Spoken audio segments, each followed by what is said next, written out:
मुझे आंकड़ों के अनुसार, मांग के अनुसार खाद की उपलब्धता दिखाई नहीं दी, लेकिन सीजन के वक्त खाद के लिए किसान लाइनों में खड़े रहे और सोसाइटियों, ग्राम सेवा सहकारी समितियों द्वारा समय पर पैसे जमा कराने के बाद भी कई दिनों तक इंतजार करना पड़ा। उनको खाद नहीं दिया गया।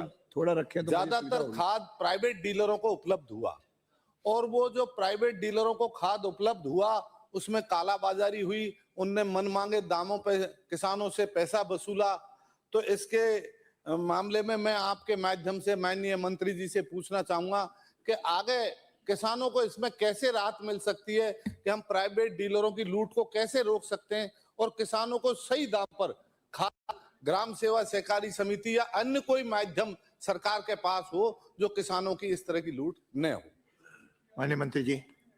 माननीय टोडा भीम से आने वाले सदस्य ने चिंता जाहिर की है कि किसानों को भीड़ में खड़ा होकर लाइन में लगना पड़ता है। वैसे ज्यादा उतनी लाइनें नहीं लगी, पर लगी, इसको मैं स्वीकार करूंगा और उसके कुछ कारण हैं माननीय सदस्य। एक तो राज्य में लगातार भारी मानसून रहा, दूसरा अक्टूबर में 2 बार और स्पेल आ गए, बरसात और हो गई, तो उसके कारण अध्यक्ष महोदय जमीन में नमी बनी रही, एक कारण। तीसरा क्षेत्रफल बढ़ गया, बुआई का एरिया बढ़ गया क्योंकि सर्वत्र बरसात थी, अच्छी बरसात थी। और खाद्यान्न की जितनी भी फसलें हैं, आप तो खुद किसान हैं घनश्याम जी, अपने पहले गैप हुआ करता था, नमी के कारण वो गैप खत्म हो गया। सरसों बोते फिर कुछ गैप लगता था, अपन गेहूं बोते थे फिर कुछ गैप लगता था, चना, ऐसी चीजें अपन बोते थे।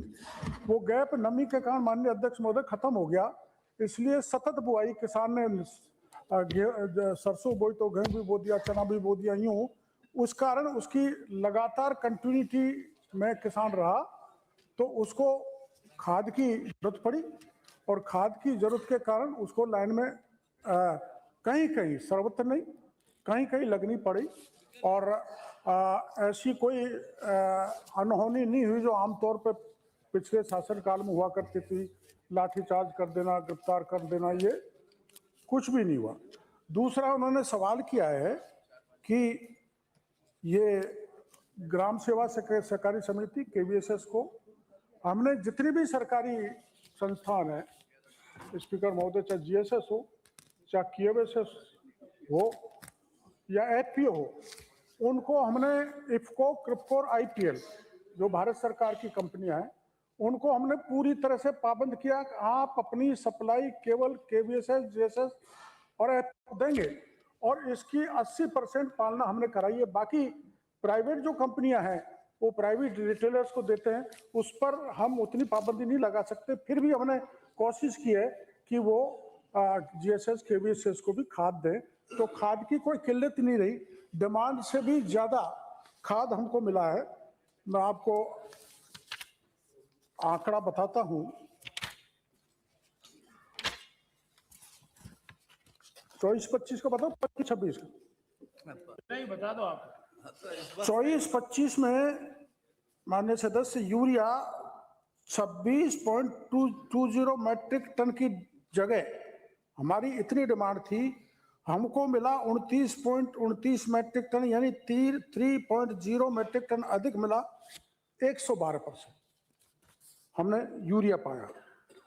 और डीएपी 8.50, हाँ यहाँ थोड़ी कमी है, 8.50 के अगेंस्ट 7.8, यानी 1.42 मैट्रिक टन कम, यानी 83% डीएपी मिला। किंतु इनके इलाके में एसएसपी को प्रायोरिटी देते हैं डीएपी की जगह, तो इसलिए एसएसपी करीबन 5,57,000 मैट्रिक टन और एनपीके 2,72,000 टन इसमें दिया गया, इसलिए किसानों को कोई किल्लत नहीं आई।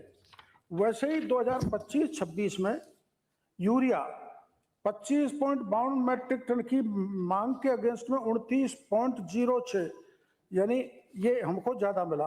और 8.43 के अगेंस्ट 8.45 हमको डीएपी मिला, तो यूरिया मिला 117% अधिक और डीएपी मिला 101%। अभी अध्यक्ष महोदय आधा फरवरी है, पूरा मार्च है, तब तक हम करीबन 1 लाख मैट्रिक टन और यूरिया स्टॉक में डाल लेंगे और करीबन 50,000 मैट्रिक टन डीएपी हम स्टॉक में डाल लेंगे पूरा 31 मार्च तक। दूसरा पूरक। माननीय अध्यक्ष महोदय, ये किसानों से जुड़ा हुआ मुद्दा है, बहुत गंभीर विषय है। प्रश्न पूछो दूसरा।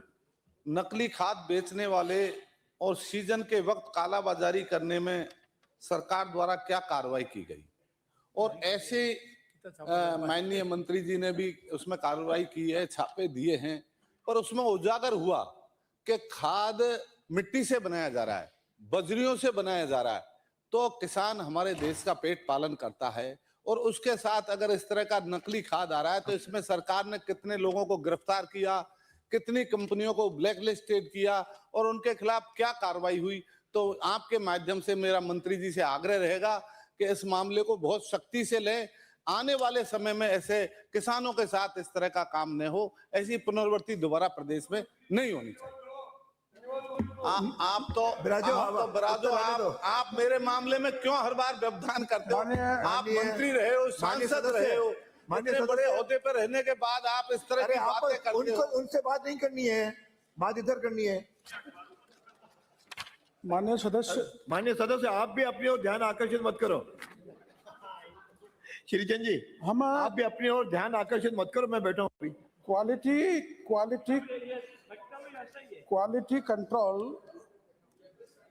क्वालिटी कंट्रोल हमारे अधिकारियों द्वारा कार्रवाई की गई, और जहां वितरण होता था हमने अधिकारी कर्मचारियों को तैनात किया ताकि निगरानी बराबर रहे। फिर भी मैं उसको राजनीतिक नहीं बनाना चाहता। पिछले राज में वास्तव में लोगों की आदत बिगड़ गई थी, रिटेलर्स की, ट्रेड मार्कर्स की, तो फिर हमने इसमें एफआईआर दर्ज की है घनश्याम जी 107, और आपके 5 साल के राज में हुई 20, मात्र 20। हाँ, आगे की मैं बता रहा हूँ। हमने निरीक्षण किया 11,938 का, कारण बताओ नोटिस दिया 765 का, लाइसेंस सस्पेंड किया 169 का, लाइसेंस कैंसिल किया 46 का, और 28 केसों में पुलिस ने गिरफ्तारी की। कोर्ट में चालान हो गया 16 केसों में, कोर्ट में करीबन 21 केसों में लोग अग्रिम जमानत ले गए। अब तक सील्ड उर्वरक फैक्ट्रियां 27 के ताले ठुके हुए। और तुलनात्मक आपकी सरकार का हमारा बता दूं, आपने ये कह रहे पर्याप्त है। बीज में तो एक भी एफआईआर दर्ज नहीं, हमने 5 कर डाली। उर्वरक में 20 कर दी, हमने 110 कर डाली। पूछेगा तो उसका उत्तर तो दिलाना है। और अब तक 115 हो गए आज की तारीख तक। ठीक। बीज में आपने लाइसेंस किसी का निरस्त नहीं किया, हमने 8 का कर दिया। फर्टिलाइजर में आपने 8 का किया, हमने 31 का कर दिया, 4 गुना। कीटनाशी में आपने कुछ नहीं किया, हम 7 इस जगह सब पेश करवाई। और आहरित नमूने आपके उसमें थे 5,213 और हमारे अब हो गए 11,771। अमानक नमूनों की संख्या आपके थी 191, हमारे पास है 197। अमानक प्रतिशत 3.6% और हमारा ये उर्वरक के नमूने